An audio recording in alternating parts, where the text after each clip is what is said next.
And at that time it came to be that Yehuda left his brothers and turned aside to a man, an Adulamite, whose name was Hira. And Yehuda saw there a daughter of a certain Canaanite, whose name was Shua. And he took her and went into her. So she conceived and bore a son, and called his name And she conceived again, and bore a son, and she called his name Onan. And she conceived yet again, and bore a son, and called his name Shelah. And he was at Kazib when she bore him.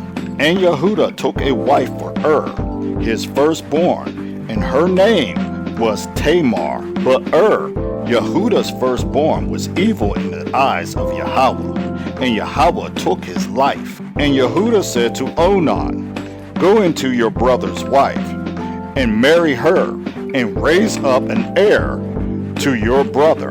And Onan knew that the offspring would not be his. And it came to be, when he went in to his brother's wife, that he spilled on the ground, lest he should give offspring to his brother. But what he did displeased Yahweh, so he took his life too. Then Yehuda said to Tamar, his daughter-in-law, Remain a widow in your father's house until my son Shelah is grown. For he said, Lest he also die as his brothers did. And Tamar went and dwelt in her father's house. And after a long time, the daughter of Shua, Yehuda's wife, died. And Yehuda was comforted, and went up to his sheep shearers at Timnah, he and his friend Hira, the Adulamite. And it was reported to Tamar, saying, See, your father-in-law is going up to Timnah to shear his sheep. And she took off her widow's garment, and covered herself with a veil, and wrapped herself, and sat at the entrance to Enaim, which was on the way to Timnah. For she saw that Shelah was grown, and she was not given to him as a wife. And Yehuda saw her, and reckoned her for a whore, for she had covered her face. And he turned aside to her by the way, and said, Please let me come in to you. For he did not know that she was his daughter-in-law. And she said, What do you give me to come into me? And he said, Let me send you a young goat from the flock. And she said, Do you give me a pledge until you send it?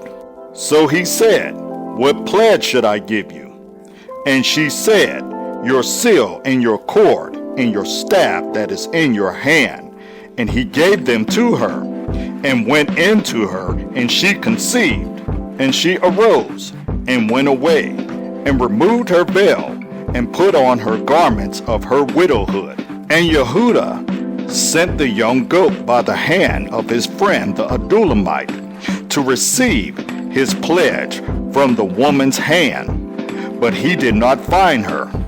And he asked the men of that place, saying, Where is the co-prostitute who was beside the way to Enaim? And they said, There was no co-prostitute in this place. And he returned to Yehuda and said, I have not found her. And the men of the place also said, There was no co-prostitute in this place. And Yehuda said, Let her take them for herself, lest we become despised. For I sent this young goat, and you have not found her. And it came to be about 3 months after that Yehuda was informed, saying, Tamar, your daughter-in-law, has whored. And see, she was conceived by whoring. And Yehuda said, Bring her out, and let her be burned. When she was brought out, she sent to her father-in-law, saying, By the man whom these belong, I am pregnant. And she said, Please examine whose these are, the seal and the cord and the staff. And Yehuda examined and said, She has been more righteous than I, because I did not give her to Shelah my son. And he never knew her again. And it came to be, at the time for giving birth, that see, twins were in her womb. And it came to be, when she was giving birth, that the one put out his hand, and the midwife took a scarlet thread and bound it on his hand, saying, this one came out first. And it came to be, as he drew back his hand, that see, his brother came out. And she said, how did you break through? This breach be upon you. So his name was called Peretz. And afterwards his brother came out, who had the scarlet thread on his hand. So his name was called Zerah.